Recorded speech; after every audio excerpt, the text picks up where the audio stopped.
황보송은 양주 안정군 출신으로 어린 시절부터 문무모두의 뜻이 있었기에 독서를 즐기고 공술과 마술에 열중하였다고 합니다. 그는 처음에 효렴, 무제로 청거되었다가 아버지가 돌아가시자 상을 치르기 위해 관직을 사퇴합니다. 이후 그의 뛰어남을 알았던 태위 진번과 대장군 두무가 그를 수하에 두기 위해 자주 불렀으나 황보숭은 매번 이를 거절합니다. 그러다 당시 황제였던 영제가 나서서 빈 수레를 자신에게 보내자 그제서야 관직을 수여받습니다.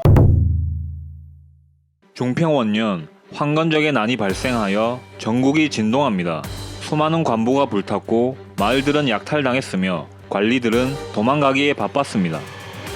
조정은 뒤늦게 사태를 진압하기 위해 움직였고 황보숭이 영제에게 당고의 금을 풀어 충신들을 등용하고 궁궐의 동과 서원의 마국간의 말을 풀어 군사를 모집하자고 진언하자 영제는 그의 의견을 따릅니다. 그리고 황보숭은 좌중랑장에, 주주는 우중랑장에 임명되었고 둘은 총 4만여 명의 병력을 이끌고 황건적들을 토벌하기 위해 출격합니다.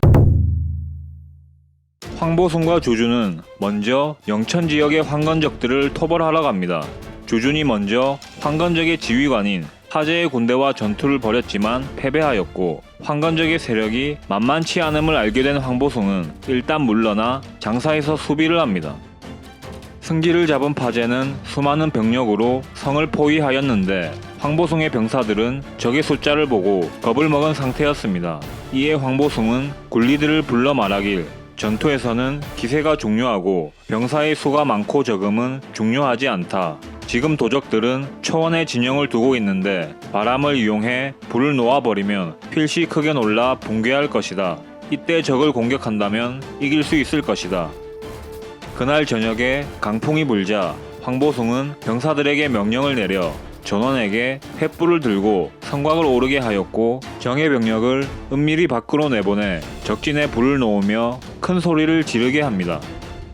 황건적의 진영이 불길에 휩싸이자 성 위에 있는 병사들도 횃불을 집어던지며 이에 호응하였고 황보숭은 북을 두드리며 병사들과 함께 적의 전열로 돌진합니다. 황보숭의 공격에 놀란 황건적들은 대오를 흩뜨리며 도주하였고 이후 조조와 주준의 군대도 전투에 참가하여 적의 군대를 전멸시키는 성과를 거둡니다. 하제는 도망쳤고 황건적의 사상자만 수만 명이었습니다. 황보숭과 주준은 이 기회를 놓치지 않고 진군하여 연암과 진국의 황건적들도 토벌하였고 하제도 추격하여 재차 격파합니다.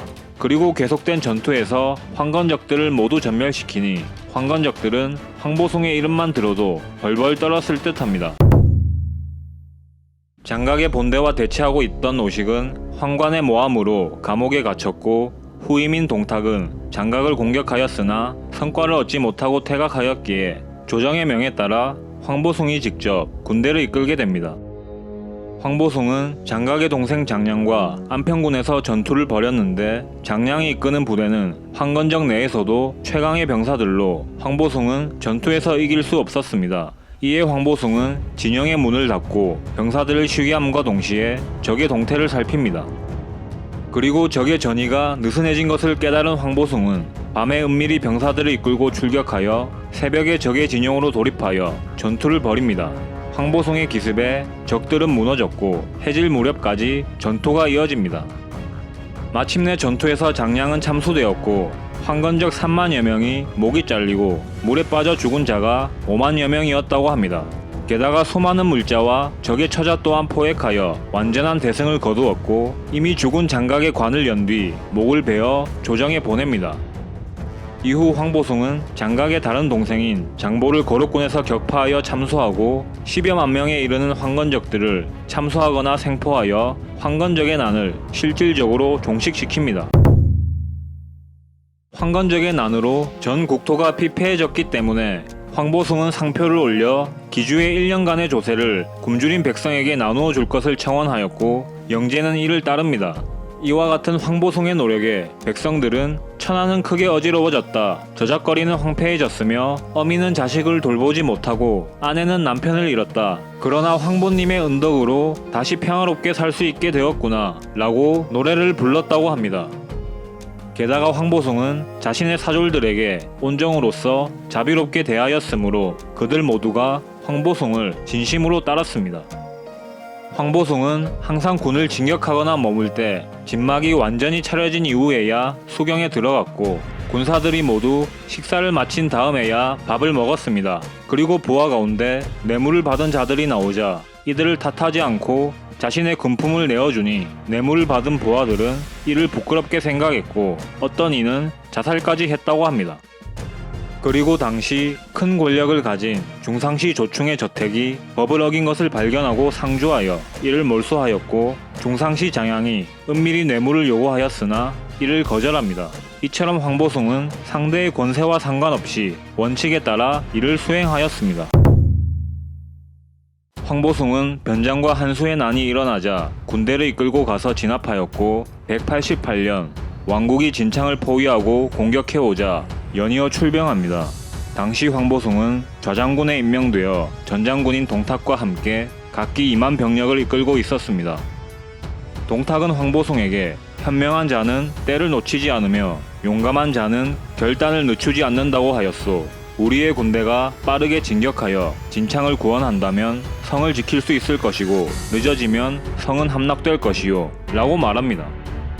그러자 황보숭은 그렇지 않소. 100번 싸워 100번 이기더라도 싸우지 않고 적의 병력을 굴복시키는 것만 못하오. 이 때문에 먼저 패하지 않도록 태세를 갖추고 적이 틈을 보이기를 기다리면 될 것이며 진창은 성이 작으나 수비가 견고하고 우리가 돕지 않아도 잘 버텨낼 것이요. 왕국은 이미 큰 피해를 입어 불리한 상황이고 진창은 난공불락이니 우리는 군대를 번거롭게 하지 않고 민중을 동요시키지 않으며 아무런 피해 없이 승리를 거머쥘 수 있을 것인데 어찌 급히 구원에 나서지 않으면 안 된다고 말하시오 라고 대답한 뒤 동탁의 의견을 따르지 않습니다. 실제로 진창은 왕국의 공격을 80여일 동안 막아내었고 왕국은 상황이 힘들어지자 결국 스스로 포위를 풀고 퇴각합니다. 이에 황보숭은 기다렸다는 듯이 군대를 진격시키려 하였는데 동탁이 나서서 병법에 따르면 궁지에 몰린 적을 쫓아서는 안 된다고 하니 우리가 왕국을 추격한다면 똑같은 상황이 될 것이요. 지금 쫓아서는 안 돼요 라고 말합니다.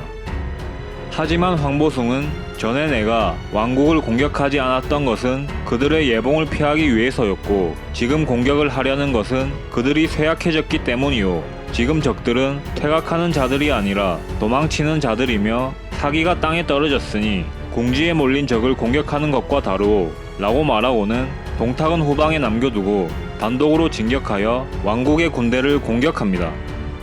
황보숭은 왕국군과의 전투에서 연이어 승리하였고 적의 목 1만여 급을 획득합니다. 동탁은 이 일로 크게 수치스러워했고 황보숭을 증오하게 됩니다. 또한 조정에선 동탁의 수중에 있는 병력을 황보숭에게 맡기라는 명을 내렸는데 동탁이 이를 따르지 않자 황보숭은 황제에게 이 일을 알립니다. 이 이야기를 들은 황제는 동탁을 책망했고 동탁은 황보숭을 더욱 증오하고 원망하게 됩니다. 그래서인지 동탁은 정권을 찬탈한 뒤 황보숭을 유인하여 감옥에 가둔 뒤 죽이려 합니다. 이에 황보숭의 아들인 황보경과 황보수가 동탁을 찾아가 눈물을 흘리며 아버지를 살려달라고 애원합니다. 동탁은 황보견 황보수와 친했기에 어쩔 수 없이 황보숭을 사면하라고 명하였고 그는 옥에서 풀려날 수 있었습니다. 황보숭은 이후에 동탁과 화해를 하였고 요직을 역임하다 이것과 곽사가 삼보의 난을 일으킬 무렵에 병사합니다.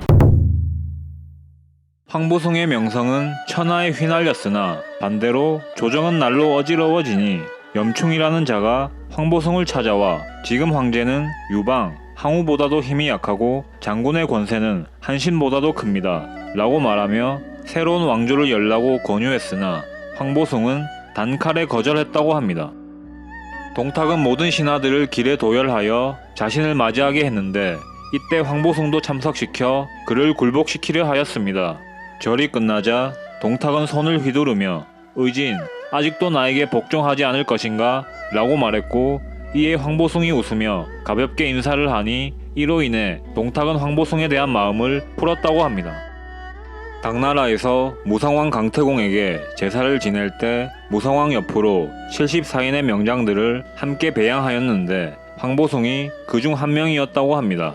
참고로 황보숭 이외의 삼국지 인물들에는 제갈량, 관우, 장비, 장료, 등의, 주유, 육손, 여몽, 육항, 양호, 왕준, 도예가 있습니다. 이상 삼국지 인물 열전 황보숭 편 마치도록 하겠습니다. 위헌과 불화를 일으킨 인물들 중 한 명으로 그로 인해 제갈량에게 꾸짖음을 듣습니다.